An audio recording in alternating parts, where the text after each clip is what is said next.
Góðan daginn, gott fólk.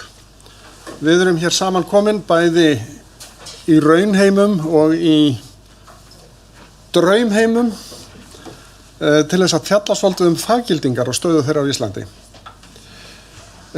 Ég ætla ekki að eyða sérstökum tíma ykkar hér sem fundarstjóri að segja ykkur hvað faggildinga Ég gerir mig grein fyrir því að ýmsir hér inni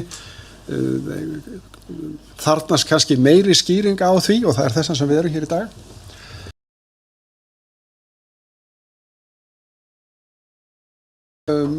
Byrjum á því að heyra svolítið stöðu faggildingarna frá lagalegu sjónarmiði og hlutverk, það vil segja afstöðu ráðuneytisins til faggildingarna.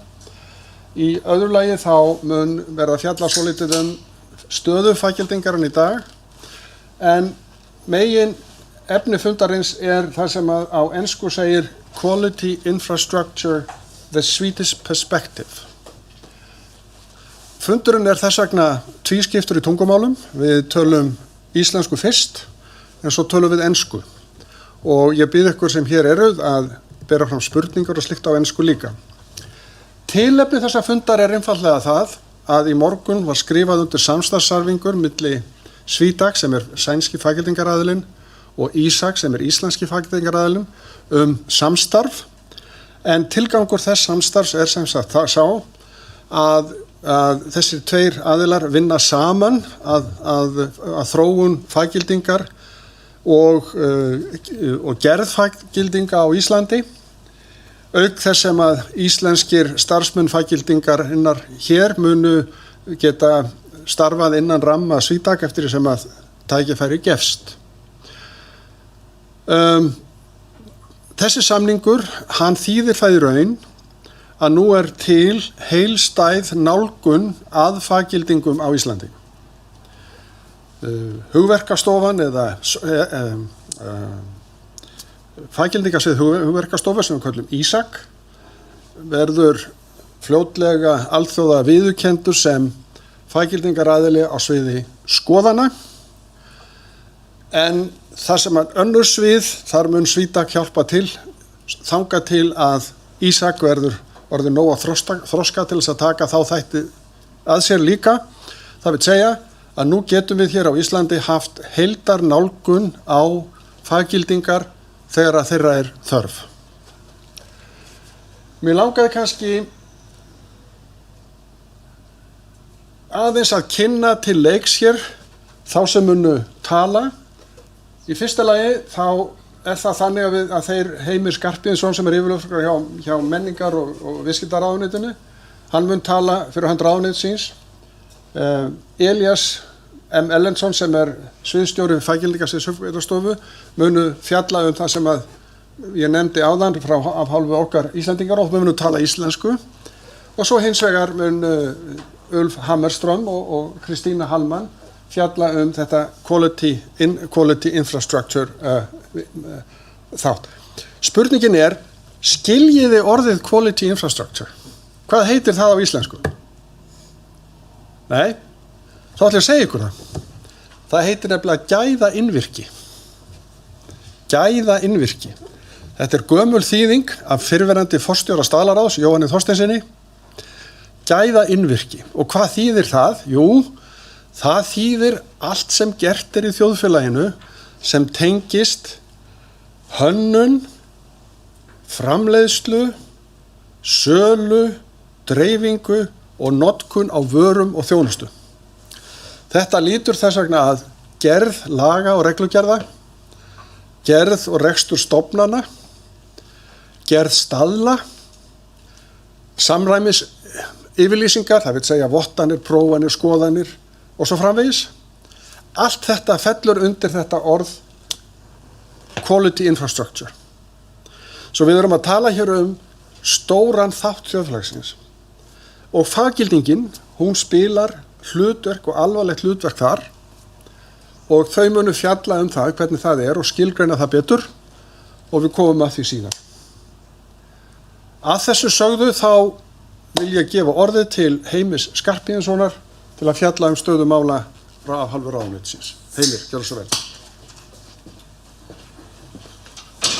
Já, góðan daginn, komið þið sæl. Takk fyrir ágúst, ég heiti Heimir Skarphéðinsson, lögfræðingur, yfirlögfræðingur í menningar og viðskiptaráðuneytinu. Ég ætla að fjalla hérna í stuttu máli stöðu faggildingarnar innan stjórnsýslunnar og lagalegu stöðu og hlutverk eins og þarna segir. Nú faggildingu gilda lög frá árinu 2006 sem eru svona rammalöggjöf utan starfsemi faggildingarsviðsins. Megin starfsemi svona þær reglur auðvitað sem faggildingarsviðið starfar eftir í sinni vinnu eru auðvitað koma kröfur í Evrópureglugerð og auðvitað í mjög mörgum stöðlum á tilteknum sviðum sem Elías og Ágúst eru auðvitað miklu færari að fjallum en ég. Nú faggildingarsviðið er sem sagt svið innan Hugverkastofu sem dálítið sérstakt fyrir svona sjálfstæða stjórnsýslu einingu. Þar segja að vera nokkurs konar stofnun innan stofnunar. En þetta er ekki alveg sér íslenskt, en mér skjáldast ekki þá finski faggildingaðurinn með svipaðan struktúr, en leiðir auðvitað af meðal annars smæðinni hér á Íslandi. Nú faggildingin heyrir núna undir menningar og viðskiptaráðuneytið, sem yfirstjórn menningar og viðskiptaráðuneytisins, þar áður atvinnulífsins og nýsköpunarráðuneytið og þar áður iðnaðarráðuneytið. Nú, hvað gerir faggilding? Þið náttúrulega væntanlega þekki það sem hér eru að faggilding metur hæfni aðila til þess að framkvæma tilteknar aðgerðir á sviði samræmismats. Og til þess að faggildingin geti virkað í þeim skilningi nægilega vel, þá það auðvitað á ábyrgð ráðuneytisins að tryggja faggildingarsviðinu nægilega góða innviði og umgjörð til þess að sinna því hlutverki. Eins og ég nefndi áðan þá koma helstu kröfurnar til faggildingarsviðsins og umgerðarinnar, lagalegu umgerðar og svona stjórnsýslulegu umgerðar frá Evrópu. Það úr Evrópureglugerð númer 765/2008 sem ykkur kannast nú sennilega við. Og þar eru gerðar ýmsar kröfur sem við höfum verið að vinna að á síðustu árum að ná að uppfylla að öllu leyti. Og eins og Ágúst nefndi hér áðan, þá það væntanlegt að faggildingarsviðið verði alþjóðlega metið á sviði skoðana. Það felst í því að faggildingarsviðið fer í gegnum svokallað jafningjamat á vettvangi evrópskra faggildingarstofa. Það ferli yfirstandandi, það búið að taka eðlilega nokkuð tíma og hefur þurft töluverðan aðdraganda í því hefur falist mikil uppfærsla á innviðum faggildingarsviðsins, þannig að sviðið mun betur núna í stakk búið til þess að takast á við þau verkefni sem því falið heldur en var áður. Núna í morgun tókum við á móti Ulf Hammarström í Menningar og viðskiptaráðuneytinu og hann og Lilja Alfreðsdóttir ráðherra skrifuðu undir samstarfssamning milli faggildingarsviðsins og sænsku faggildingarstofunnar sem mun styrkja faggildingarsvið faglega séð bara gríðarlega, og í þessum samstarfssamningi felast mikið tækifæri fyrir faggildinguna á Íslandi. Og mikilvægt að við nýtum okkur þann samning til hins þaula, og þar eru, eins og ég segi, mikil tækifæri. Nú, eitt af því sem ráðuneytið hefur einnig gert á undanförnum árum, við höfum auðvitað eins og ég nefndi verið að vinna að því að faggildingarsviðið fari í gegnum jafningjamat til þess að faggildingarnar séu alþjóðlega viðurkenndar. þá settum við upp árið 2018 eins og þið þekkið ráðgefandi faggildingaráð sem Ágúst Jónsson veitir formennsku sem mikill hvalreki fyrir okkur í stjórnsýslunni. Faggildingaráðið, hlutverk þess að vera stjórnvöldum til ráðgjafar varðandi málefni faggildingar og að okkar mati hefur tekist bara nokkuð vel til. Ráðið er nokkuð virt en það má auðvitað alltaf bæta í, en það hefur reynst okkur í ráðuneytinu gríðarlega mikilvægt að hafa stuðning faggildingar ráðsins. Nú, þó svo að faggilding heyri undir svona stjórnarfarslega séð undir menningar og viðskiptaráðuneytið, það það auðvitað þannig að það eru einstök fagráðuneyti sem þurfa hins vegar að nota faggildinguna.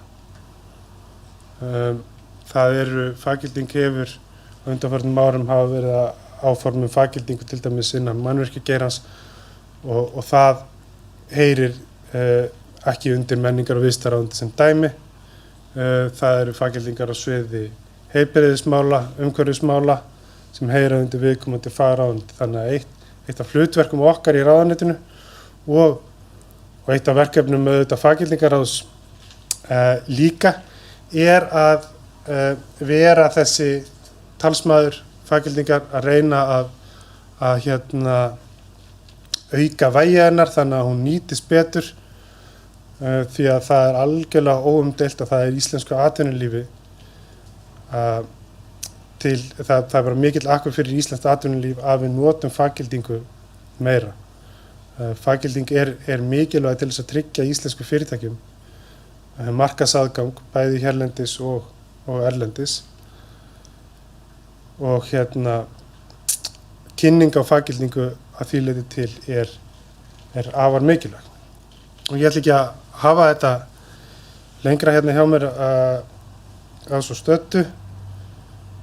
Ég bara á ekki vona öðru en við höfum fínar umræður hér í dag og það verður bara mjög fróðlegt að heyra í Ulf Hammarström og Kristínu Hallmann í þeirra tölu á eftir. Takk fyrir. Takk kærlega fyrir Heimir. Ef það væri einhverjar spurningar að þessum tímapunkti við skulum hafa það þannig að eftir hvert ræðumann þá verður opnað fyrir að þið getið spurt spurninga bæði hér í sal og á netinu en síðan endum við með því að eiga hér umræður um málefnið. Eru einhverjar athugasemdir eða spurningar sem að menn hafa núna? Nei, þetta er svona eins og þú veist, það skólarnir að byrja, þetta er eins og þegar fólk er í skólanum og það er spurt og enginn þorir að svara því ég skil það, við kannski þetta losnar þetta. Hvað sérðu? You spoke of the welfare and the environment, having the accreditation. Yes. Which areas are you talking about? I mean, what are we talking about there? Is there something new there that we need to? In the health sector, for example, I think, of course, Ulf can elaborate on that much more than me. August also, but in that area we're talking about, for example, research laboratories within the hospitals. Lots of things. Yes. Okay. Interesting. Thank you. Thank you very much for the question. I would prefer if we would take this question up either after the discussions that our good friends here, or during the discussions at the end of the day, because this is actually a very interesting question that you're asking, very relevant. Anything else? No. Thank you. So then, Elias. You have a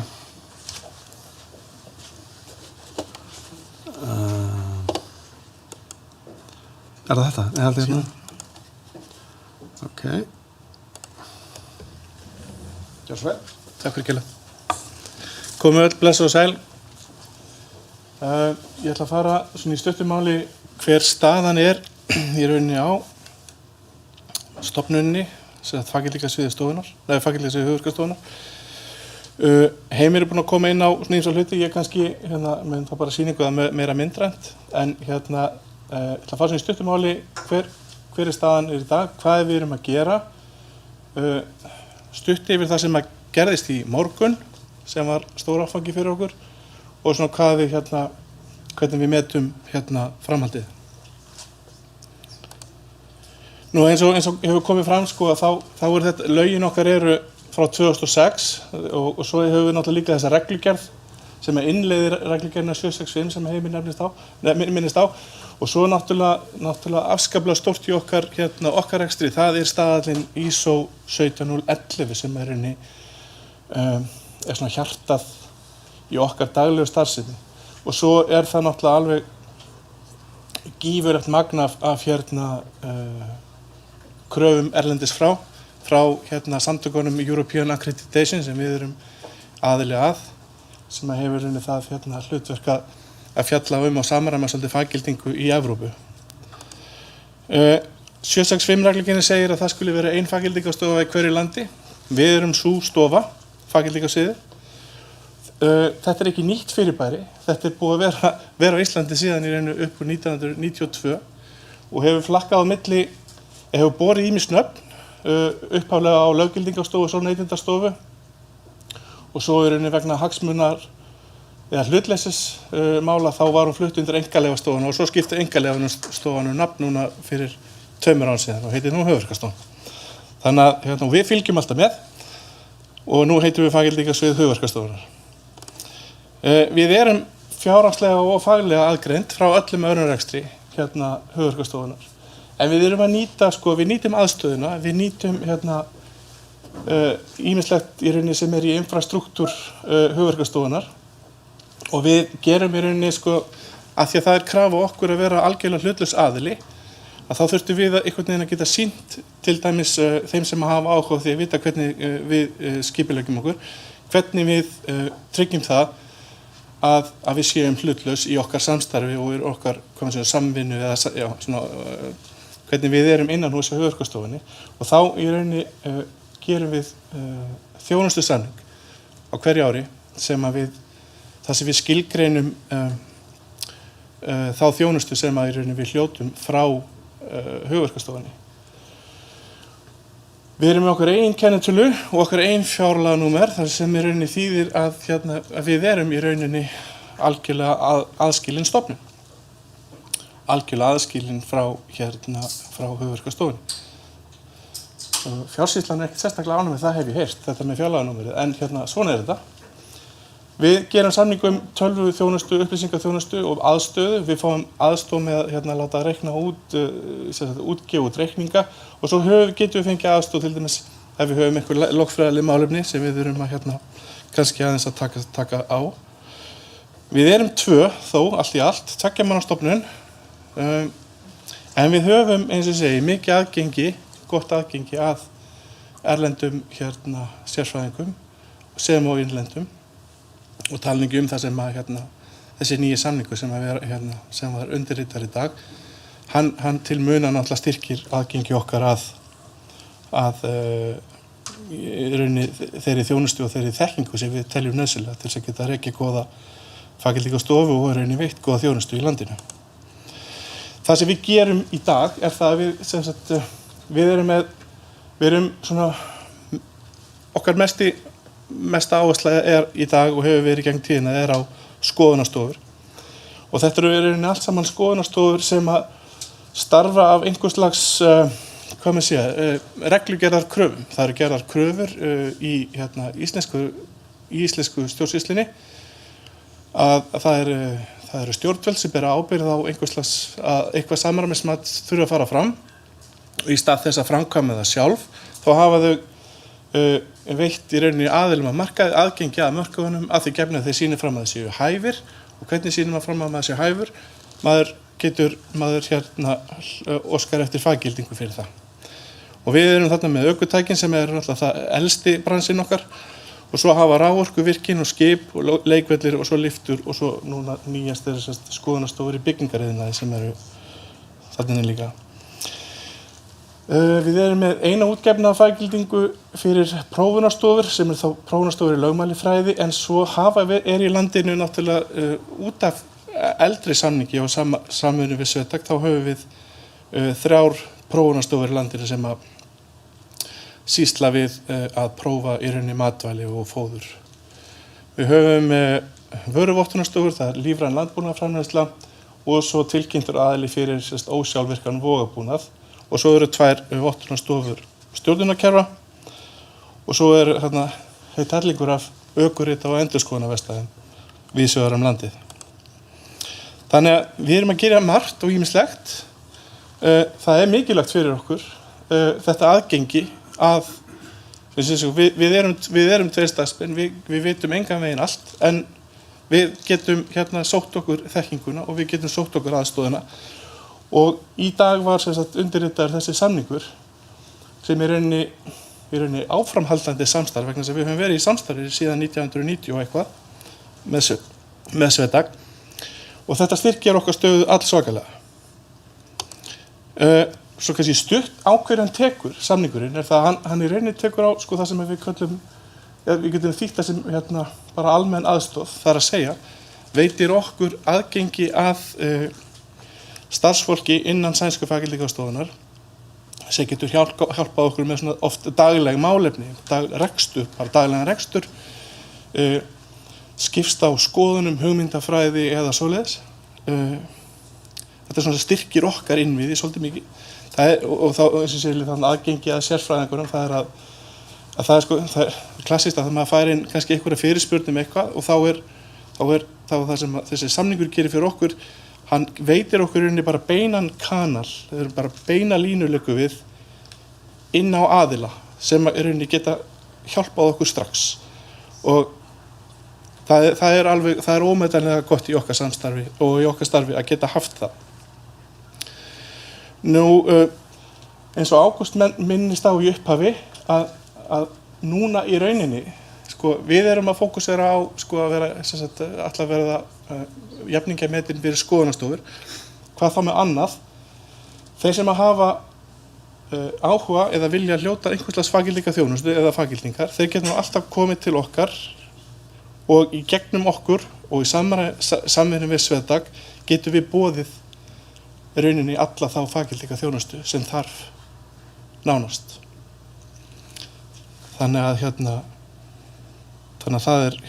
það er stórt skref.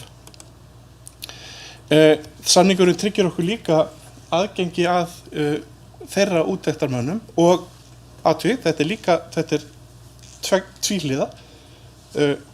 Við getum líka þau getur líka óskað eftir því að fá matsmenn frá okkur. Þannig að það er möguleiki að íslenskir aðilar gætu verið að framkvæma úttektir í Svíþjóð. Allt saman hvernig það þróast. Höfum náttúrulega í gegnum tíðina mikið notað í ökutækjaskoðunum, sérfræðingar frá Svíþjóð. Munum halda því áfram og auka notkun þeirra á fleiri sviðum. Afskaplega stór þáttur þá líka að við höfum í rauninni þá búin að skilgreina svolítið samband þjálfun. Það er að segja að þau SWEDAC mun aðstoða íslensku faggildingarstofuna í rauninni við þjálfun, okkar innri þjálfun.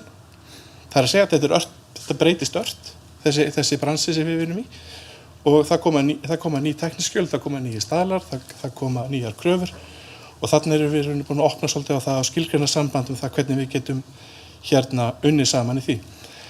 Sem í rauninni svo næsti að þau SWEDAC mun líka aðstoða okkur á Íslandi við það að bjóða þjálfun í kröfum faggildingar. Eitthvað sem hefur alveg vantað á Íslandi í afskaplega langa tíma. Og það bæði að þjálfa matsmenn sem getur unnið fyrir okkur, mögulega getur unnið síðar á erlendri grundu og að bjóða inn almenna þjálfun bara í kröfu faggildingarstaðlanum. Túlkun á skoðunarstofustaðlinum, túlkun á prófunarstofustaðlinum og í rauninni formlegt námskeið í því sem er eitthvað sem við höfum ekki náð að gera en munum geta í þessu samstarfi. Þannig að þetta er allt saman Þetta eru stóra breytingar hjá okkur. Heimir kom stutt inn á þetta. Jafningjamatið, það að segja að erum við að gera eins og hinir. Við erum ansið nálægt því. Það er vona ákvörðun núna innan 2 mánaða í því. Þetta er úttekt sem fór fram í apríl 2022 og þetta eru sem sagt komið hérna aðilar frá Samtökunum faggildingu sem við erum aðilega að. Og í rauninni staðfestir að nú erum við að starfa meðal annars í samræmi við staðalinn 17.011 og við gerum ráð fyrir því að fá við vonumst eftir jákvæðri ákvörðun núna svona í mögulega í byrjun október. Þetta er búið að vera gífurlega mikil vinna sem hefur kostað okkur að komast á þennan stað en maður finnur það núna að nú stöndum við miklu sterkari fótum sem faggildingarstofa í landi. Þannig að staðan í dag er þessi að við erum að efla samstarf við stóra og öfluga faggildingarstofu. Við erum búin að efla okkar innviði þannig að nú erum við það að uppfylla allar þær kröfur sem við þurfum að uppfylla. Þannig að hvernig er staðan í dag? Ég vil segja þá bara að hún sé bara góð og í rauninni vil kannski bara enda á því. Það er ekki og rauninni bara spenntur að halda svo áfram með og sjá hvert þetta leiðir okkur. Takk hérlega fyrir mig.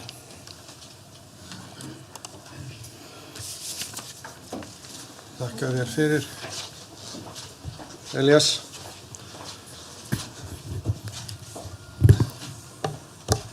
Einhverjar spurningar? Það er aðalega kannski þetta... Mikrofónin takk, við skulum það svo að heyrist. Já, það er aðalega það að ef aðili sækir faggildingu sem byggir á faggildingu SWEDAC, hvernig er hún skráð í grunninn hjá European Accreditation? Er hún skráð á grunni SWEDAC eða ISAC? Ég held að ég geti svarað þessu á grunni SWEDAC. Á grunni SWEDAC.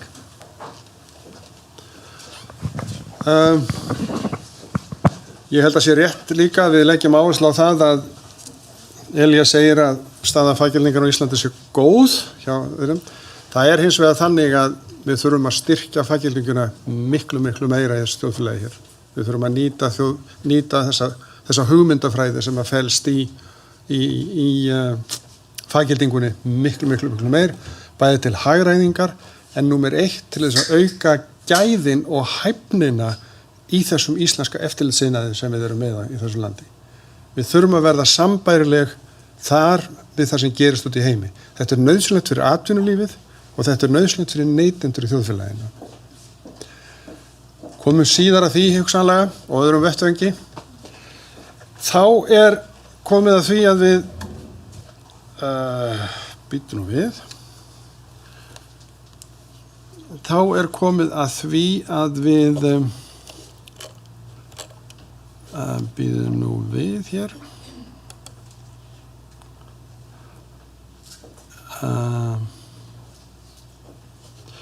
Þá er komið að því að við hlustum á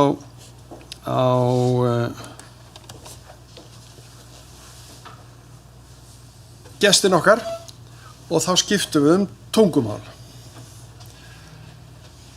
So next on the agenda we have our good guests from Sweden. One of our, or we can call them our big brothers in the Nordic perspective. First of all, you are very welcome. It is certainly an honor and a pleasure to have you here. We think the occasion that we are honoring here today is important for us. And just to tell you that in the speeches that have been held until now, that's exactly what has been the content of what has been said. As was mentioned before, we have a long-term relationship with SWEDAC, but this new contract that has been signed will strengthen the cooperation, and we are extremely happy that this is now taking place. So, you will tell us about the quality infrastructure in the Swedish perspective. And I will ask the audience here to listen well, to take use of the knowledge, ask questions and ask critical questions. So the floor is now SWEDAC's. Ulf. Thank you very much. Do I have the PowerPoint? Your PowerPoint, sorry.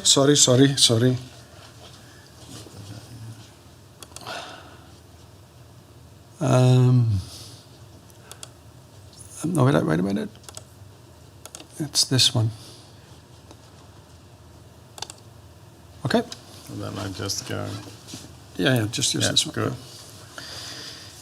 Well, thank you very much, August, and thank you very much to all of you coming here today to listen to us. Very happy to see so many of you here. I'm very proud to be coming, as you know, from a meeting with your minister, Lilja Alfredsdotter, and to have signed a new agreement together with her, which is incredibly important for us, and I believe for both countries. It's a new step in our relations, and it's in line with the Nordic trade minister's vision of making the Nordic region the most sustainable and integrated region in the world by 2030. So our integration between SWEDAC and ISAC is, I think, one of the important stones along this way towards being the most integrated region. So I'm very proud and happy on that, and that's what we'll be working on and focusing on in also the years to come, to develop this cooperation to the benefit of both countries. We think if we cannot cooperate, who are so close in values and in history and in culture in many ways, who could cooperate in the world? So we look very much forward to that. Our presentation will be in two parts. I will start a little bit more generally about the role of SWEDAC and how we look on the quality infrastructure in broad terms in Sweden. And Christina will follow on with more sort of focused on the accreditation part. So I hope that will be of some interest for you. I will start with this, which is one of the bigger disasters that we've had in Sweden. This is in 1628. The 30 Years' War was ongoing in Europe. We were one of the main actors in that war. And of course, we had to have the biggest, most proud warship at the time. So I think we spent about 2% of our GDP constructing the Vasa ship, which was to be an important part of of our war effort. And as you may know, the ship was completed in central Stockholm. It sailed, I think, not even a couple of kilometers, and it turned over and it sank. And in a way, this is the starting point of when we as a nation understood this with quality, and that we did not use the term at the time, but it sort of created the understanding that government must have a much better controlling, understanding role in that things cannot go this way. It's simply not okay. There were a number of things that were wrong with it. Part of the quality infrastructure is, of course, metrology, how you measure things, and that we measure things in the same way in different countries. The Vasa ship built in central Stockholm was built both by a Dutch team of shipbuilders and a Swedish team of shipbuilders. They did not know that their measures were not exactly the same. They called it was not a meter, it has another Swedish word, but anyway, the meter of that time had the same name, the Dutch and the Swedish, but it was not exactly the same thing. So to start with, the ship was a little bit twisted in how it was joined together because the measures were not exactly the same. That was not the main problem. The main problem was that, which was the king at the time, who ordered another deck to be built on the ship because he wanted more guns, more impressive war power, and that made the weight of the ship come too high So when the first winds came, the ship fell over. And then, as I said, government understood that this cannot happen again. This must never happen again. And then we created some new authorities for how procurement is done in Sweden, how it is controlled, that there is quality in how we procure and how we develop and construct things. So this was a very useful lesson for us, even though it was a disaster for us. You may know that it sank, as I said, more or less in central Stockholm. It was so shameful that the masts were above sea level. So we took away the masts, and then we actively forgot the ship. No one would talk about it. It would not be mentioned again. So 300 plus years later, we had to, for a long time, look in the harbor of Stockholm. Where is the ship? Because it was actively forgotten. And then it has been raised again, and as you may know, it's our most visited tourist attraction today, that the ship exists in a museum. Anyway, that was, in a way, our starting point, that quality is incredibly important, and those things cannot happen again.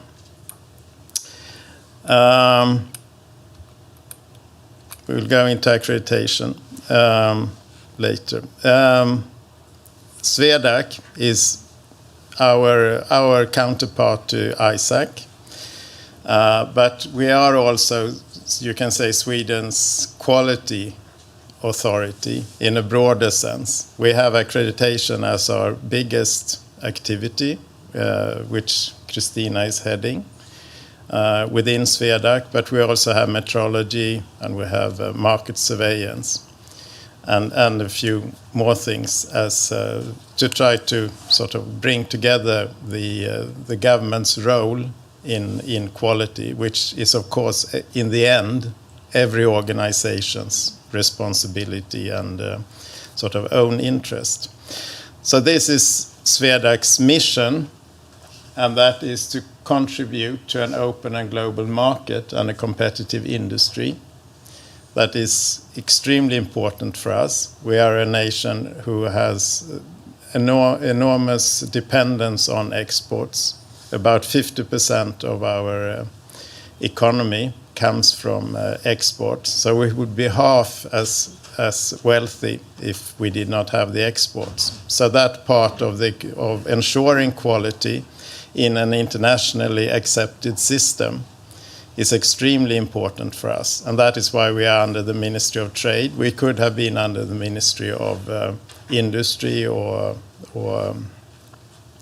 some other ministry, because there are so many sectors in society which use these instruments.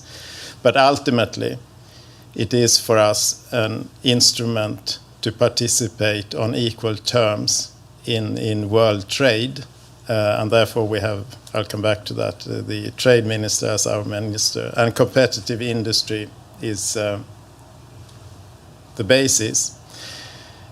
But I would say most of my colleagues in the agency probably see the latter part, safeguarding consumers and product users in a sustainable society. That is maybe the sort of everyday focus of most of my colleagues, because we are working all over Swedish society with assuring that there is security, safety, health, and all these things, so that Vasa ship will never happen again. So this is the mission of SWEDAC. We are, as I said, our Minister of Trade is Anna Hallberg, who was unfortunately not able to be here today for the signing. You know, we have elections in now 2.5 weeks' time or something. So she is very domestically focused for the moment, even being a trade minister.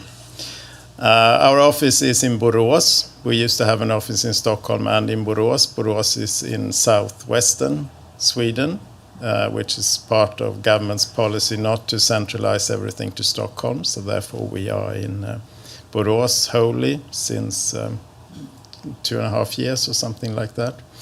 We are around 120 people in the SWEDAC organization, but we also have around 200 technical experts, which we need to be able to do all the assessment in all the different areas which are under accreditation.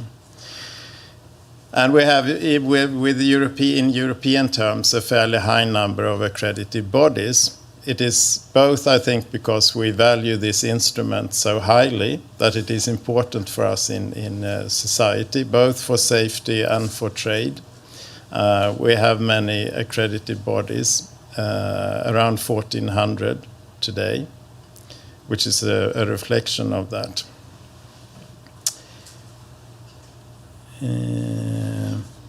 We are, as I said, a bit of our quality, general quality public authority.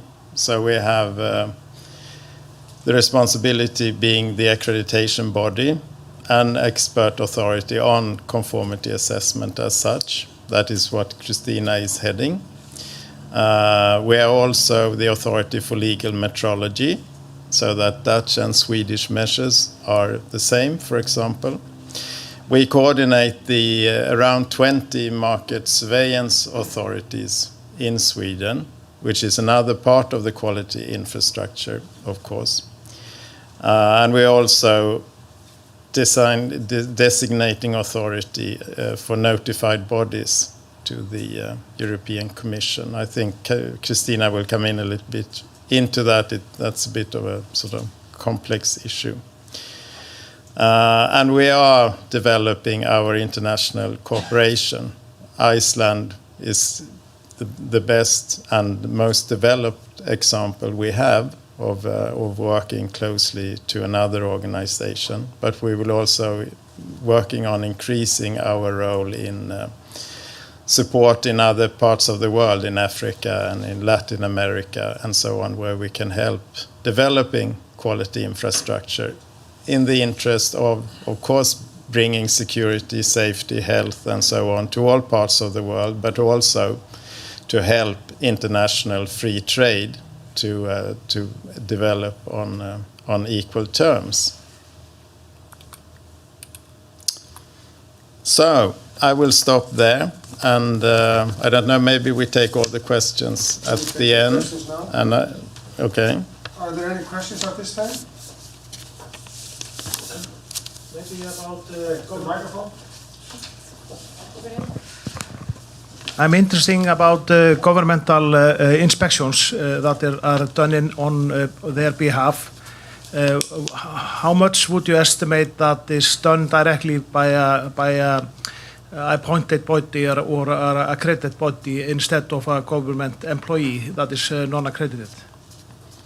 You mean the relation or proportions between them? I'm meaning in Iceland there's a large number of inspection work done by the government and not accredited and not being supervised or verified by a accreditation body.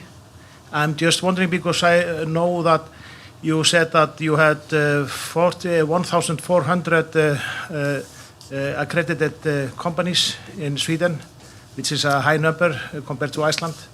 So I'm wondering about, there seems to be that Sweden is using accreditation very much for verification or inspections compared to Iceland. We probably do. I don't know the sort of proportion in Iceland, but I'm sure of what you say is true. We don't have a figure on that because obviously there are so many forms of inspections on different levels. We have some areas which are regionalized or communalized, which are on the local level, where local authorities have responsibility for public inspection of tänk på kommunernas ansvar i hälso, miljö. Health and environment? Yeah. Well, anyway, we have the responsibilities are on several layers in Sweden, national or local. So there are sort of public governmental responsibilities for inspections in many areas which are not on the national level. So I don't think we have any figure on what the relationship is, but it's a funny thing because some sectors it has become the obvious and the used tool. Other sectors where it might be obvious that you could use it are not used. So it's a constant work on using the instrument. One example, car inspection, which is one of our really big areas, that used to be a governmental responsibility until 10 years ago, when it was decided that one could allow private companies to do that if we still maintain some governmental control that they will live up to standards even if they are commercialized and so on. So we just had a review of car inspection, which was very favorable to how accreditation is used. So you can take a governmental area, privatize it, but still keep it under quality surveillance by government through accreditation. And we believe there are several more areas where you could do that so that you get a more conform application of regulations in different local governmental areas. By letting private companies do it, but under an accredited control. But I can't give any figure on what the proportions would be on how much is under accreditation and how much is public inspection. No, not on a general level, but in some fields where accreditation is used, as in the vehicle examples, and also I will give some more examples. For instance, the inspections of lifts. When also the continuous is done by accredited inspection bodies, but when the local government authorities is responsible for that the building owners actually uses an accredited inspection body. So it's still a governmental responsibility, but all inspections are done by privatist accredited inspection companies. And I have a bit more examples. It might also be a question of the policy of the government. The policy of the Swedish government is to use accreditation as much as possible, right? Mm. You have within environment how you collect oil waste in the sewage system, a very sort of precise area, which is a responsibility by local governments to ensure environment, how oil comes out into nature, so to speak, or into the sewage system. Yeah. That is very difficult for private companies working with several different local governments in several areas because they implement their inspection right in different ways locally. But if you could do it under accreditation instead, it would be easier for companies to develop and take on this duty nationally. So there are many areas which are not accredited as well, but where we see that this would be a good way to develop it. But I'm sorry to say, it's a big instrument, but I can't tell you the relation. Anything else, Ulf? Well, we can take you up can discussions later. At the end as well. Thank you very much. Thank you. Den neråt. The floor is yours. Thank you. Okay, so we'll go into accreditation a bit more focused, and we have already started a bit, but it is used in a lot of different areas in the society. And SWEDAC, as a role of the accreditation body of Sweden, we, as Ulf said, had about 1,400 accredited organizations. Many of those are private companies, but we also have public and governmental organizations that we have under accreditation. And so for you who doesn't really know what accreditation is, or want to know a bit more, I will try to start with a bit of the basics and also provide some examples of its use in Europe and most of all in Sweden. And we do have a number of accredited labs in Iceland as well. As I think Elias mentioned, but my Icelandic is a bit... Yeah, and to become accredited and also to continue to remain the status as accredited, the organization needs to be assessed on a regular basis, and this regular basis is an important aspect. The assessment contains really aspects as if they have a competence required, and also routines and structures that we check that if they are in place, so that they can perform their tasks with a high level of independency and impartiality. And the assessment also ensures that organizations meet the requirements in the harmonized standards, which they apply for, and that they meet additional requirements in the scope. For instance, it can be product standards, EU legislative product standards, but it can also be national regulation and EU regulations. So for the car inspection, it's the Swedish Transport Agency's regulation, which is in the scope. So it's a combination of different requirements in the assessment scope. And an organization can very easily claim that they meet a requirement in a standard. But accreditation is really the method to ensure that that statement is correct. Anyone can go out and say, I meet that requirement. But so this is really, so if you really, I mean, accreditation, is that always the method to choose? I would say no. But however, if you want to ensure that the standard that you have put in efforts to develop, that you want to drive a big change in the society, for instance in safety or sustainability, then accreditation is a very good method to choose.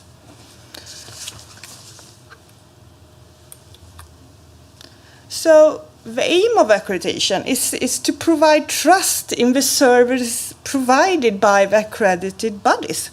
That means that the market and the society, for instance in procurements, it's used in Sweden a lot in public procurements, that they can rely on the results provided in a calibration, a testing, or a certificate under accreditation. It is also a mechanism to provide that the actors on the market meets the minimum requirements, and thereby, I mean, we have a competitive market, but serious actors can dominate in that. And accreditation, as I said before, it is an ongoing work with regular visits. We visit the accreditation bodies within normally 12 to 16 months frequency, and when we bring technical experts and specialists in the assessment team. We have a possibility to do extra assessments if we see a need. For instance, in case of a serious complaint, or that we see that a lot of changes has occurred, it's mandatory for all accredited organizations to tell us if they have big changes within their companies. And then we identify if there is an increased risk that they cannot longer do their tasks according to the requirements. And we withdraw or suspend the accreditation when an organization does not have the ability to meet the requirements any longer. And in regulated fields, this means that they cannot provide the service any longer. And that can go quite quickly.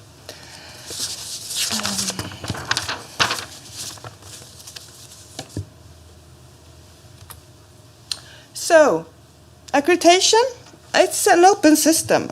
All actors that apply to us and can prove to us that they meet the requirements, they are welcomed into the system. So, it is also important to know that accredited bodies, they are free to claim accreditation, but only for the scope that they have applied for.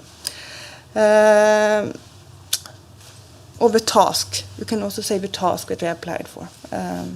So it's not enough to be just an accredited laboratory. You need to tell for which methods, for what kind of area you have the competence and skills for. And accreditation, it is a global system, so it can be applied both nationally and internationally. And it's used both in voluntary and the mandatory areas. And in the voluntary field, several organizations choose accreditation by themselves, and that is very common in Sweden, as they see that there's a value. It reduces errors, and there are also costs associated with those errors. So, and they also see a big market value, since their customers value the reliability and credibility that is associated with the accreditation, or the certificate under accreditation.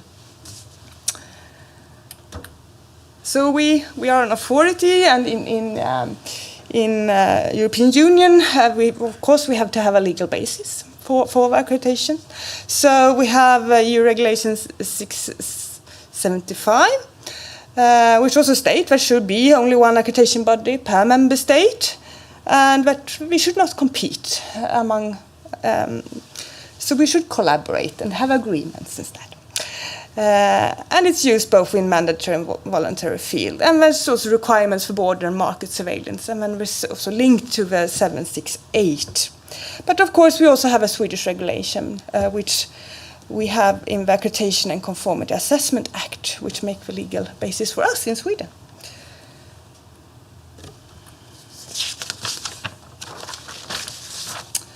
So in this slide, you can see example of the most common types of accredited bodies. So it's not complete. There are main requirements for each category in a harmonized standard, and this also includes requirements on a national accreditation body, which is defined in ISO IC 17011. Harmonized standard is a European standard developed by a recognized European standards organization. It could be Senelec or ETSI. It is created on the request from the European Commission to one of these organizations, but then also global, the ISO behind as well. So manufacturers and other economic operators or conformity assessment bodies can use harmonized standards to demonstrate whether products, services or processes comply with relevant national and relevant EU legislation. And the harmonized standards are made official by the publication of the official journal of the European Union. And I will give you some examples in the most common categories. And there are some new and some quite small areas, which I will not go into detail. I can just mention them. There should be new, there are coming, there are biobanks, there are reference material producers, but I will leave it out today because I don't think it's the focus area right now. But we can start with laboratories, and that is the area where we are active in Iceland. Laboratories, they control and they conduct tests to control quality and also reliability. The test, for instance, drinking water, that is a regulated area in Sweden. So all laboratories taking samples of drinking water and claim this water is really okay to drink, that must be accredited. And there's a local legislation that's included in the scope with technical requirements. But there's also medical samples, food, electronics, air, and doping. They're just some examples, and it's both voluntary and regulated. And there are also laboratories that ensures that measurement instruments are correctly calibrated. And this is crucial. I mean, today in the hospital, when we go there, the doctor's diagnosis is really based a lot of the samples that comes from the medical lab. So you really want to be sure that you can rely on the figure, on your blood or what kind of test you're taking. And that's the same with drinking water, food, it can be microburden. So you can make the wrong decision later in the end if the lab is not reliable. And if the lab doesn't use calibrated instruments, that is also, so they are coupled together.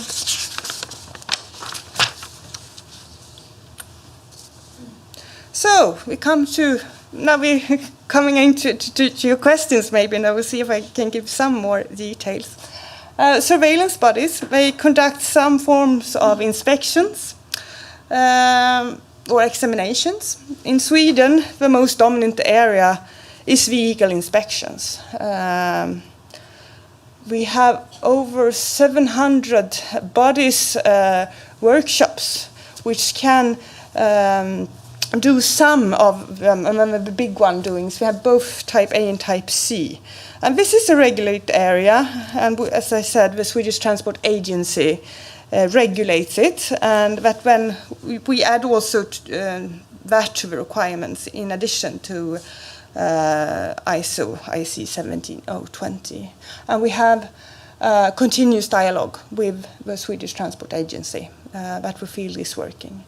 So the efforts is really the competence that they have a competence to do with private companies. That is our task, but then the Swedish Transport Agency has the role to really see that the technical regulations are meeting the new requirements. So it's still under their control.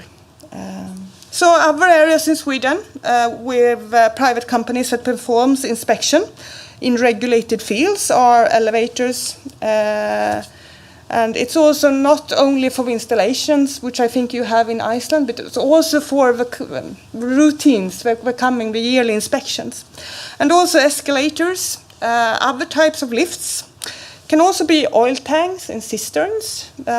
You don't want them to leak oil and explosive liquids out in drinking water or ocean, so we want control of that. And the last area that contains accreditation requirements actually from two agencies in Sweden. We have a Swedish Civil Contingency Agency. They have the aim to increase the safety because you have flammable liquids, so it can explode. And then also the Swedish Environmental Protection Agency with the environmental aspects. So they add to a package which give effect in society. And certification bodies are a third big category, and it's big in impact in society. It's not big in number of certification bodies. So in Sweden we have around 50 certification bodies, and certification bodies, they can on the other hand ensure that a company, a person or a product meets the requirements in a standard or published scheme. So in Sweden there are around 9,000 certified companies. So this illustrated that the impact from a certification body can be quite large in the society. Product certification can be about a low energy lamp, but it's actually low energy, what you perceive and you get when you buy it. Can be electrical equipment, and it can also be a focus area is personal protection equipment during pandemic. A process certification, for instance, can assure that a production process will result in organic foods, or that the origin of wood can be traced. In management system certification, it is the organization and its management system that is certified. And maybe you have heard of 9001, which is towards quality, and 14001, which is in environment. And here in Sweden, the 14001 there's a lot of certificates in that area. I think we are quite, in most countries, 9001 is really the predominant, and 14001, the environment, is quite lower. But in Sweden, it's high. And then we have quite new and growing area, and that is in information technology, which I can mention. It's becoming more and more critical in this digitalized world. When we have person certification, and it's a way of verifying competence of a person and can also be used in order to increase the competence level in a professional area. And this is a bit interesting because in Sweden we have used this with the car inspections. So it's actually a requirement in the regulation that the technician, the car inspector technician, need to have a certification as a person certification and meeting the competence criteria as an inspection technician.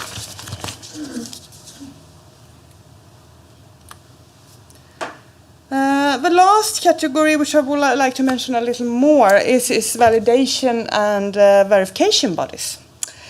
They verify a statement, and that is the statement is based on the evidence given by the organization toward, and there's a requirement what is needed to get that evidence, what kind of evidence you need.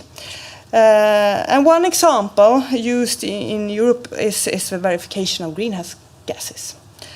And then they in accordance with EU regulation and the requirements, make a report and verify then that the company's stated claim in how much greenhouse gas they're emitting is correct. And this is very important in order for European system of emissions rights to work. Verification of greenhouse gases was the first harmonized standard in this field, 14,065. There has now been a development quite recently, since quality assurance of a statement we realized that it has an increasing importance. We need it in more fields. For instance, there is a problem in quite a number of countries now when we want to have sustainability, that there is sort of a greenwashing. They claim you are sustainable or something. And that it would very benefit that really a verification of that statement. So there has a new standard, 17029, had been written because of this need in the society, and is now harmonized. So the 14,065 are now during transition to become a requirement program under 17029. And we see that new programs are under development. And we have in Sweden, we have one verification body that actually verifies social responsibility. And the standard that defines program for social responsibility has been developed by the Swedish Institute for Standardization and is based on the United Nations, the 7th targets, the SDG targets. And it also includes demands of from ISO 26000 regards social responsibility. And we think this is can be an important field for the future, but it's just coming. So it will be interesting to follow. And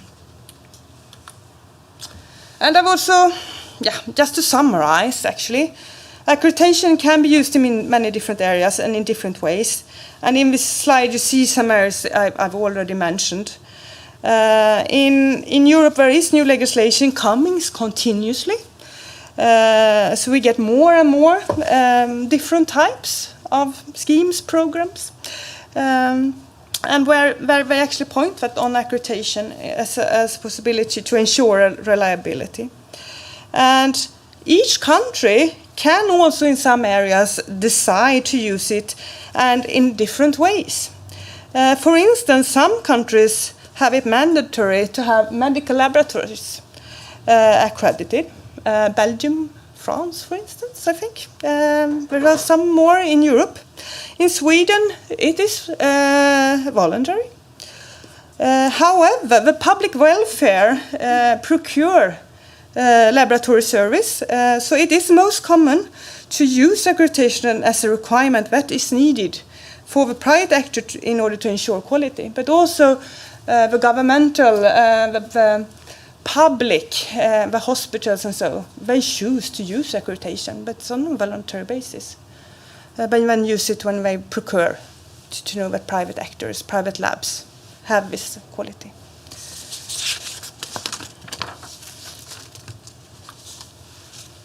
So this slide illustrates the national and international quality infrastructure.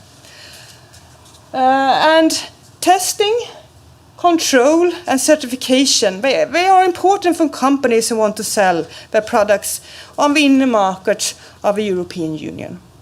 Sometimes it is really a requirement, and sometimes it is a marketing advantage.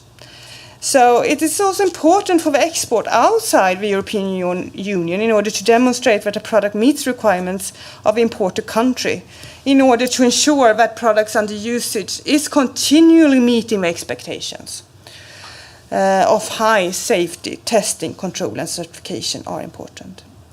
Another important aspect to accreditation and conformity assessment is to minimize technical barriers to trade.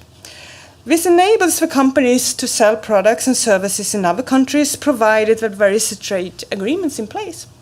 So accreditation creates a trust in the testing. I'm told not to move, so I can't point. So it really creates the trust in the testing, inspection and certification that is done by private companies and other actors on the open market, and enables a foundation for fair competition. So you have the citizens, you have the companies who want to export, innovate, to have fair competition, increase trade. And for the citizens buying or using the services, I mean, it's confidence, safe products, security, quality, welfare and functioning. And then we have all these actors, which are important: the standardization, metrology, accreditation, authorities, and it also comes to the laws. And so you have it on a national level, on a European level, and on a global level. So therefore, due to this, accreditation is, it is phrased a bit different, but conformity assessment is often an important part mentioned also in free trade agreements. So, how does this really work? And why has Isaac applied for the MLA? Due to the fact that accreditation it is an international system, cooperation over geographical borders is necessary. So SWEDAC, as well as Isaac, are members of the European Accreditation Organization, EA, for which area that the NAB of a country wants acceptance on at a regional and global level, then must apply and be reviewed, the peer evaluation process, before acceptance is given in the form of an arrangement or agreement from that. So it's an agreement between the accreditation bodies. So it's called ILAC MRA, IF, and EA MLA. So this is really the foundation why the trust works between the actors in the quality infrastructure, and is maintained by regular assessment of each other, which is organized by the regions in the peer review process. And the result, and that is really what we are after, the result is that export and import between countries works in a more efficient way, and that we trust each other.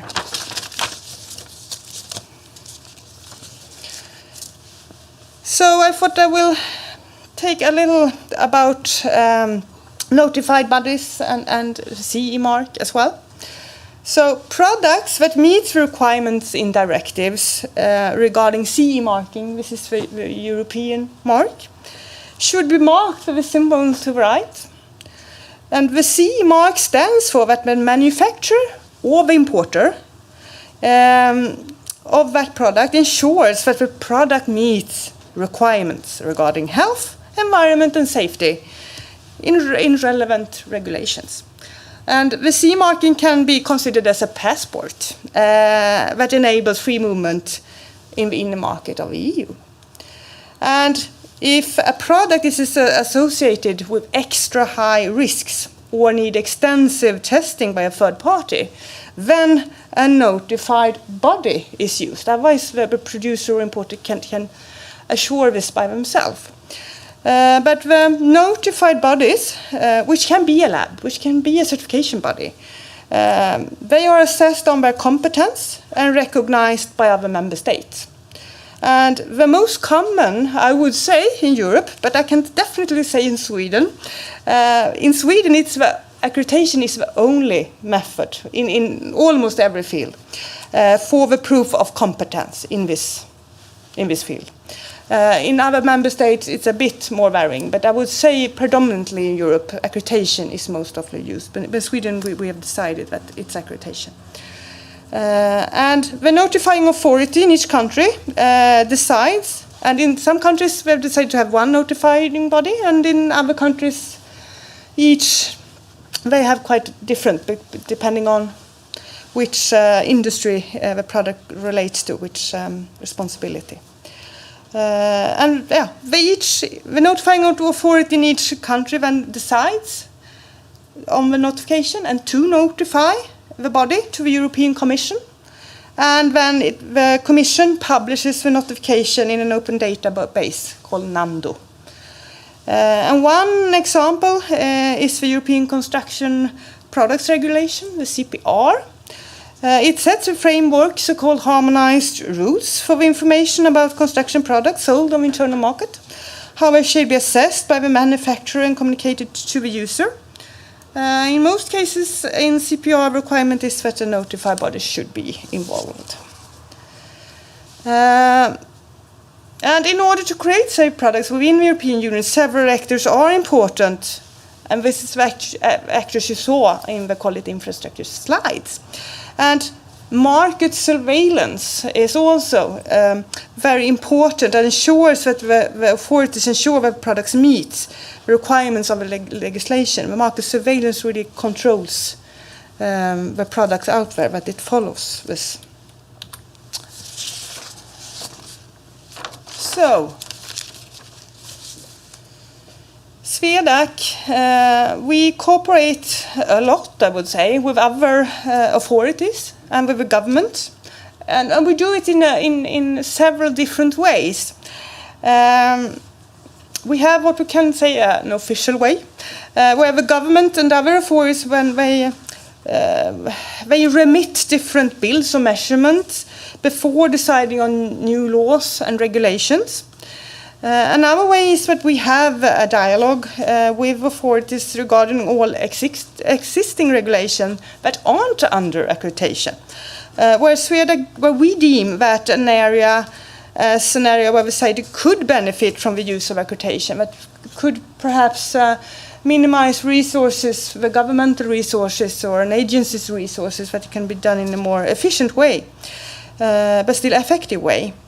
And another dialogue area is with authorities that already have regulated areas. We call them scheme owners then. They own a scheme which we accredit towards. And we believe that being proactive and having a good dialogue with other authorities and the government are necessary to use accreditation successfully. We need each other and each other competence in order to make sure that we want the effect in society and that we can do best together. Yes, so I'm at the end of my presentation, but I would just I'm very glad that we can strengthen the cooperation between SWEDAC and ISAC. It's a long-going cooperation, but we can take it to the next level together with this new agreement. And I believe that international cooperation, it is very important. And the trade and the trust between countries, it's increased when accreditation is used in multilateral agreements. So I truly believe that both Sweden and Iceland can gain from this in that. Thank you. Thank you very much. So we have now had a quick run over of the Thank you, Björk. So we've not had a quick run over the Swedish perspective of accreditation. But I'm quite sure that there is a lot of issues in what has been said that maybe needed some more clarifications and have given you some thoughts that you would like to discuss. So therefore, I would like to open up for a discussion on the issues that have been discussed. We do it through questions and answers, of course, but asking not for very lengthy inputs on your behalf, short and concise questions. So, anybody that wants to take up any of the issues that have been addressed here?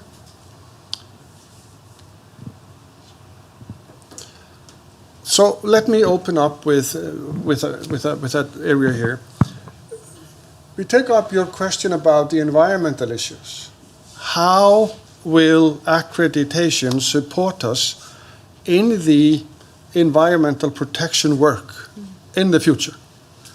And I think that has been touched a little bit upon, but it would be highly appreciated if you would elaborate a little bit more how that can be used through the 1729, the claims and whatever, because in this country here, there is still a need for a big discussion on how do we get the companies and others that are polluting our environment here, how do we get them to prove that they're actually doing what they say they're doing?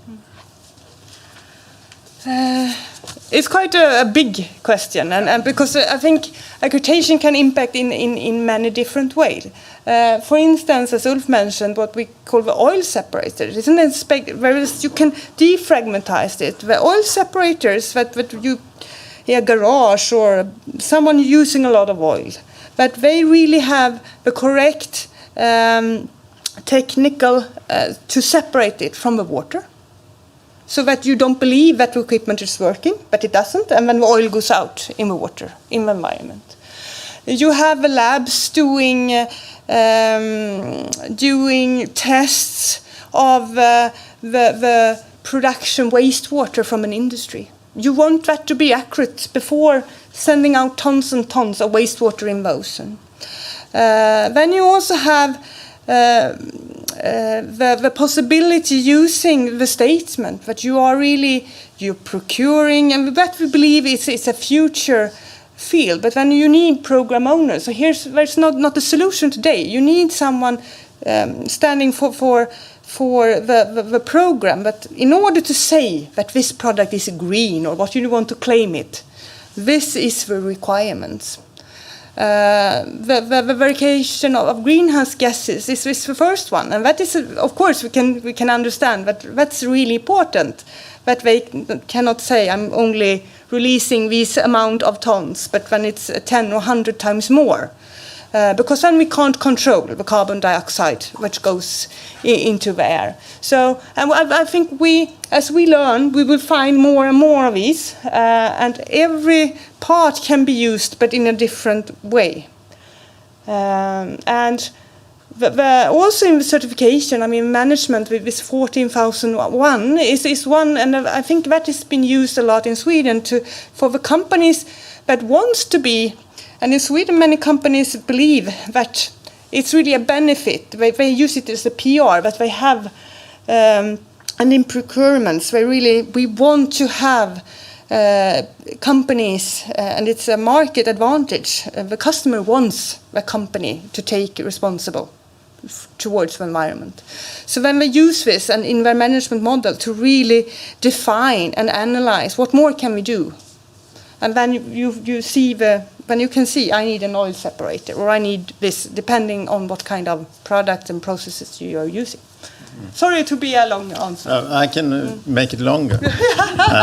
No, but just to add one perspective to it, I think we are all aware of climate change and the need for sustainable societies and so on, and all the consumers are becoming much more aware and wanting to be sure what they procure is, for instance, ecological. And how do a consumer know that a product you buy has been ecologically produced, the whole chain, all the components or the parts putting the product together? How can I rely on somebody saying that this is wholly ecological, for instance? Is there someone who can sort of verify in an impartial way that this is truly an ecological product, even from all the different parts which create the product you are buying?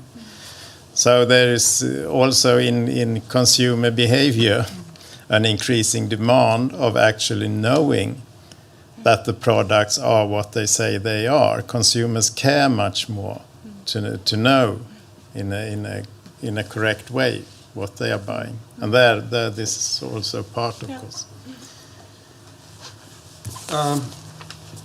The issue we are discussing here is that the approach to environmental protection has when it comes to companies. As it is today, we have voluntary approaches. We have the ISO 14000, for example, and the ISO 14000 is more or less a declaration, a technology for the companies to have a methodology to have a policy on environmental issues. But the problem is that this is under the scheme and under the ownership of the companies. And the question is therefore, I mean, if we look at this standard in a way as a claim, it's a means to a claim. The standard supports the company in making a claim and say, this is where we are at, this is what we do. Now, is there anybody that verifies that? Is there anybody that really verifies that the company is where it's at, where it says it's at? Is accreditation involved in trying to get some kind of a verification on that? It has just started in Sweden. I mean, as I mentioned, we have one verifier now on social responsibility. And then the 17 SDGs, and they cover all, the 17 SDG targets, and then environment is one. And you have ecological protection of fishes, and you have health of humans. I cannot all of 17 by my head, but that have started. But it's voluntary. It's no requirements. It's still voluntary. Yes. But the fact here is that we are now, or the world will be changing from the point of view that we will be putting price on things. We will be saying, I mean, your carbon footprint, we will put a price on that somehow. And then we will need to have a verification and validation of what's going on. And so therefore accreditation could support there, because that's the only tool we know today to do things like this. Yeah, and we see, I mean, in Sweden we can see also that some voluntary fields are quite strong, and it really, people chooses. For instance, in organic foods, we have this EU ecological mark. I don't know if you've seen it in the stores.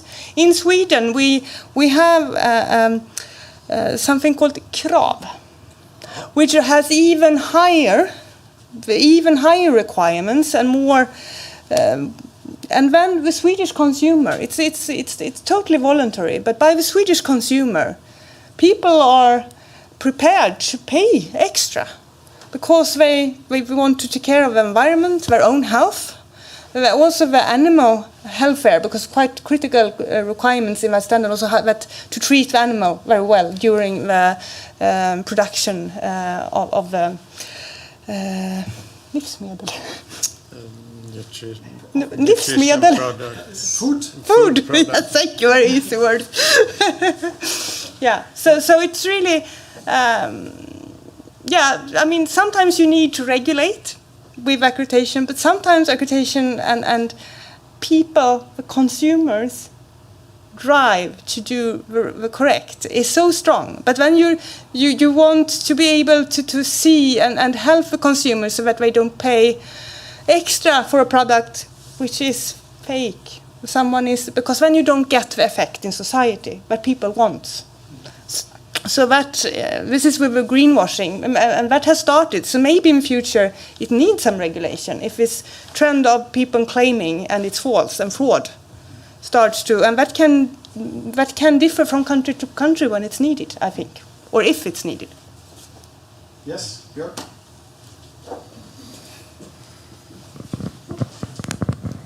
Thank you. Thank you for very interesting presentations. You mentioned it, and maybe it's in continuance what we're speaking about now. You mentioned that accreditation isn't always the answer. No. And then you mentioned how it has been taken up in several areas. So what decides, I mean, is there a review process? Is there something that Sweden does to decide whether it should be mandatory or if it's not a EU regulation moment? If it should be mandatory or not, that is the agencies, the agency that has that is control, that is their task to decide if it's going to be mandatory or not. That is not the accreditation body, but we have a dialogue to help them to do the correct decision, giving them all the information they need from us. But it's really the regulating authority that takes that decision. But then, of course, we also always when it comes to a new scheme or so, when we also go through it, we have a process and we have a policy if this really fits with the demands. We never take in something that goes against regulation, legal regulations in Sweden, for instance. That's really, we don't accredit anything that is illegal. And actually we have stopped, which could have been that.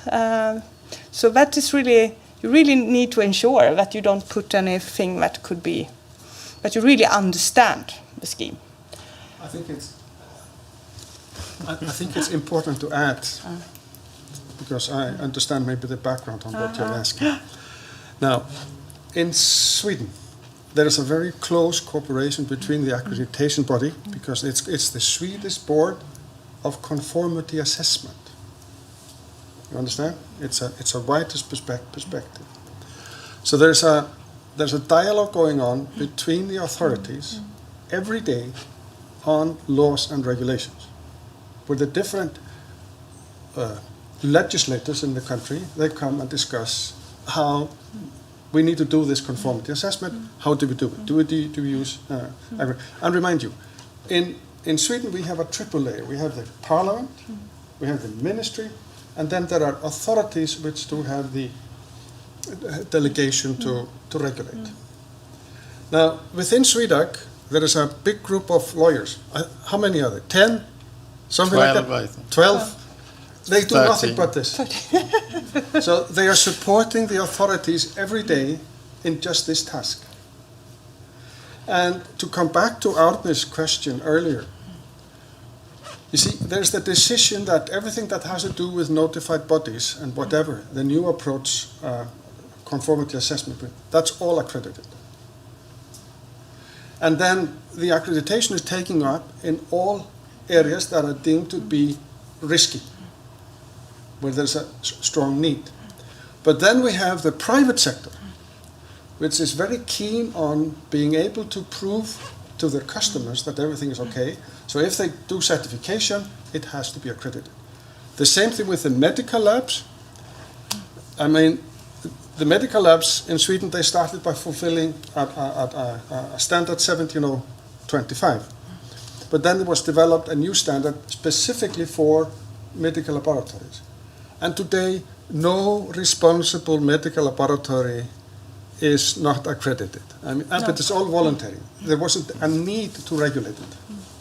Because No, but correct. But maybe you can see it from the perspective that there are at least 3 reasons to accreditate.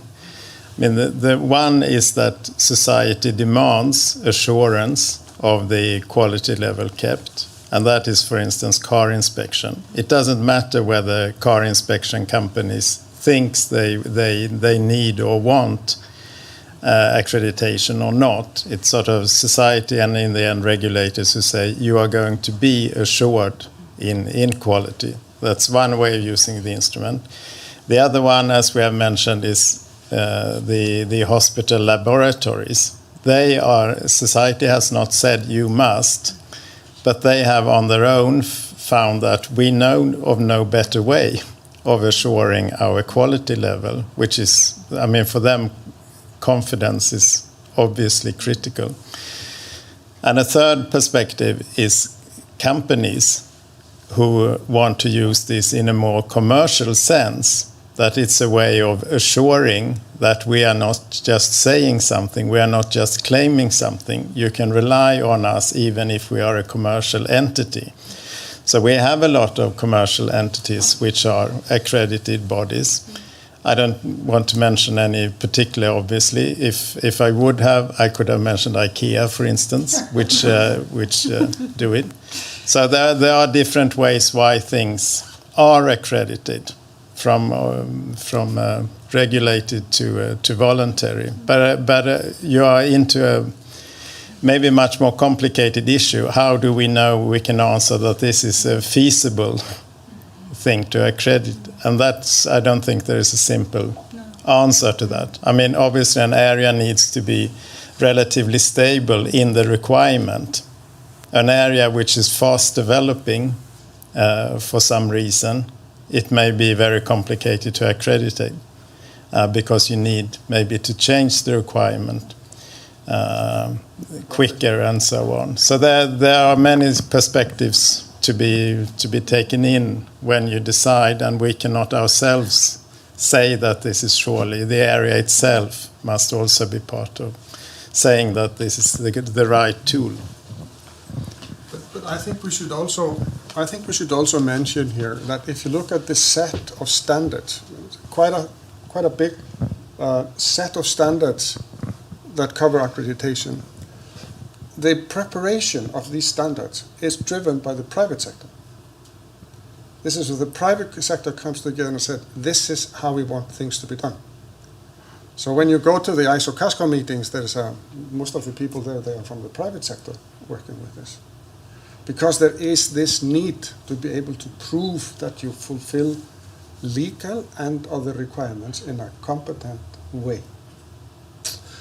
I could just add on that. In our instruction, it is, as an authority, it is said that we should be stakeholder-driven.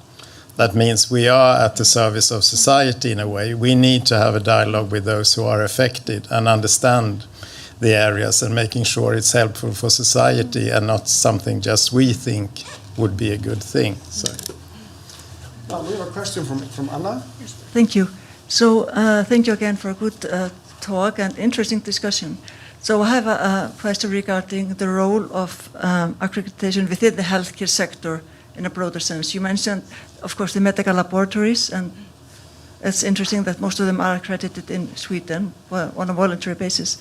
But I'm also interested in other operations within the healthcare sector, like information system, all different. The healthcare sector is so complicated, many areas where accreditation could help. So what is the status in Sweden with regards to other operations within the healthcare sector, and your opinion maybe on the possible benefits of accreditation? Yeah. Thank you. I don't have an absolute figure on how much it's used. I know that we have 11 certification bodies which certifies within the healthcare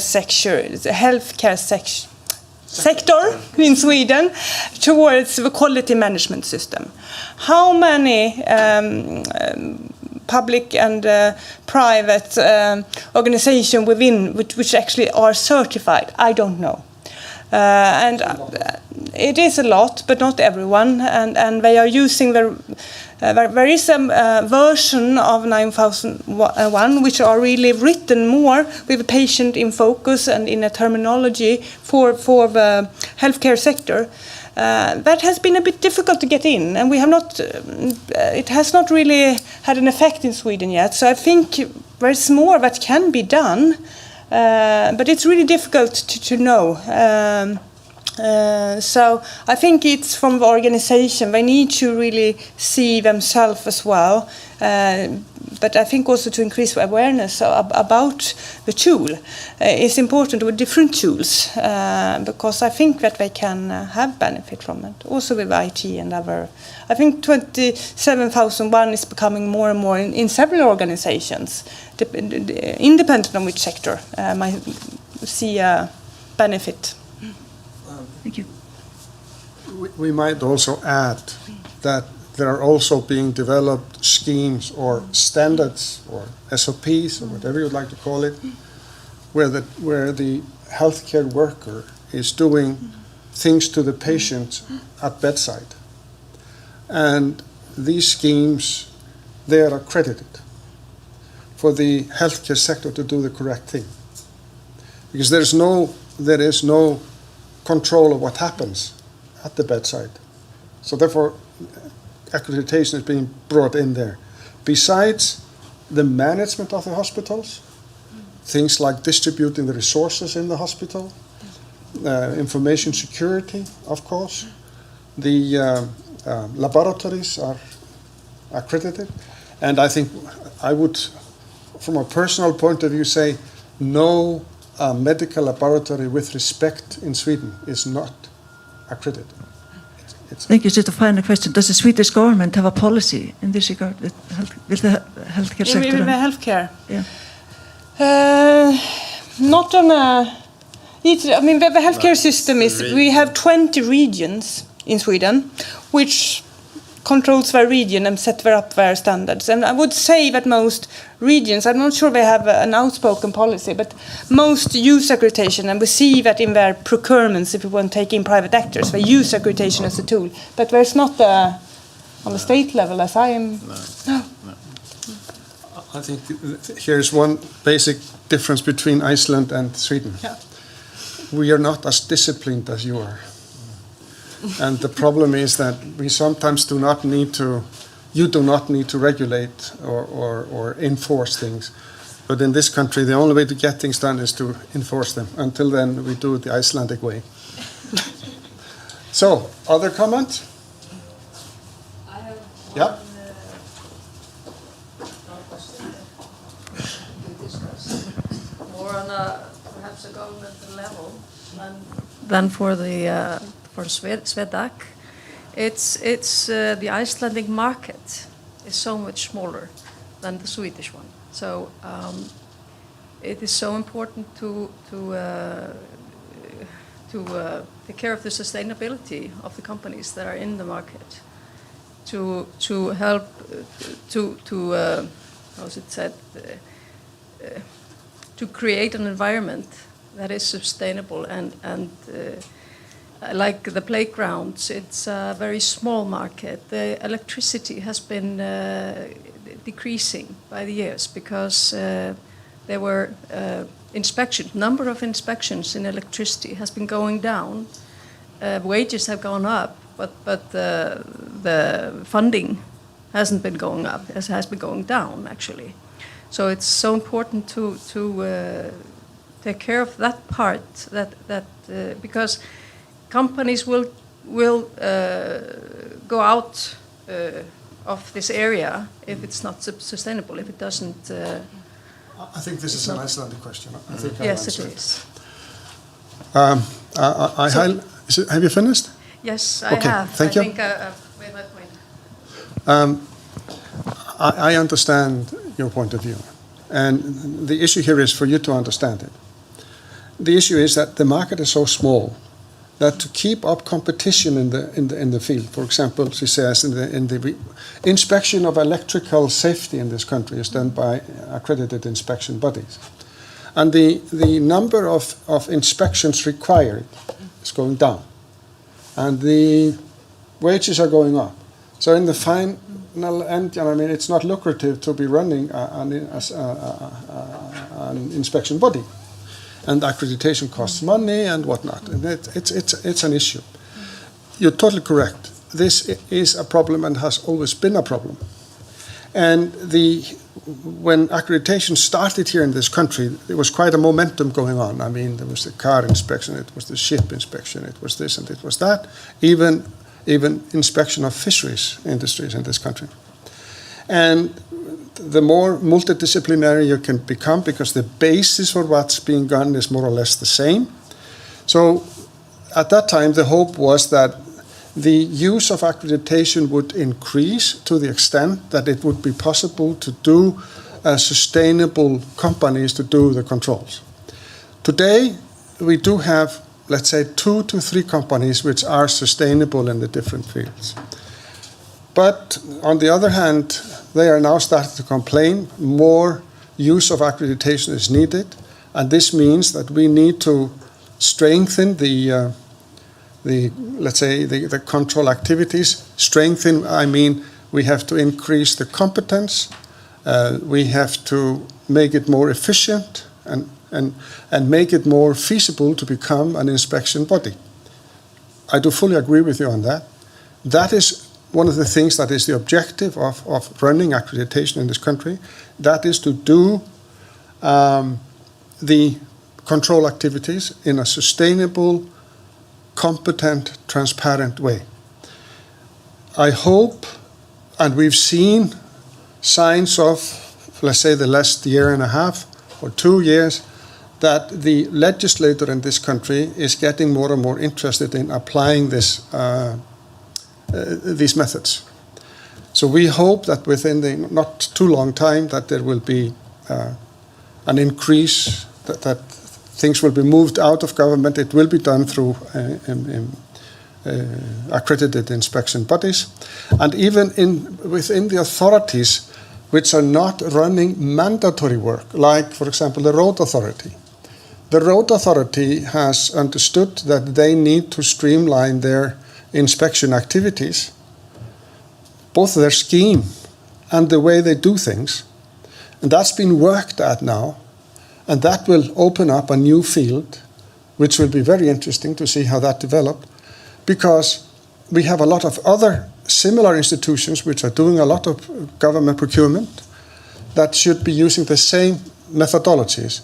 And this is why I'm saying to Birgir here that he is one of the pioneers now, because the other big buyers of services, they can use their example in the future.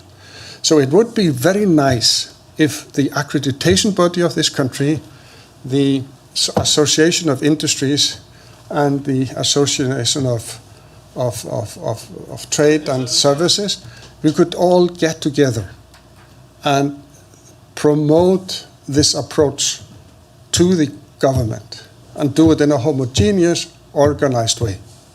Was this an answer to your question? Maybe too long, but I apologize.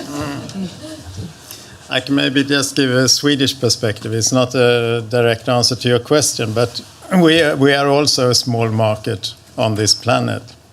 And as I said, we would be half as big as an economy if we did not export.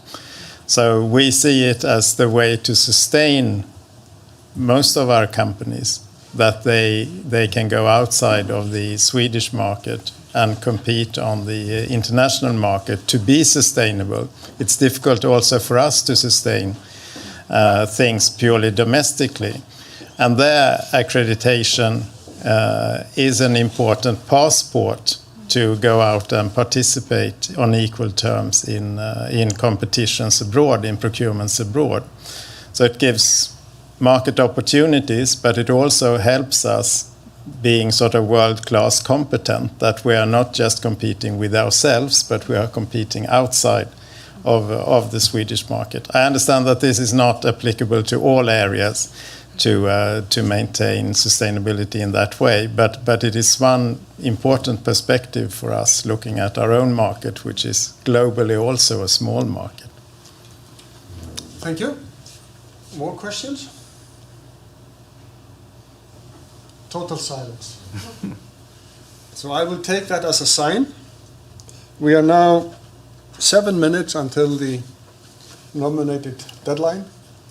I think that everybody will be happy to be able to get to lunch a little bit earlier.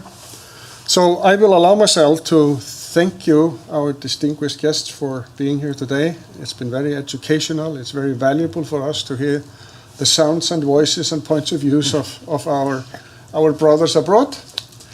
I will thank the audience for being here and the people on the internet as well. Thank you very much. If you have any questions or would like further discussions about accreditation, feel free to take contact with the department within the accreditation body here.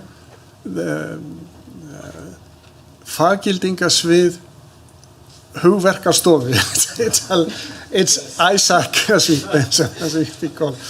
Take contact anytime, and we will try to support you in providing information and supporting in issues related to accreditation. Thank you very much for the day, and let us thank the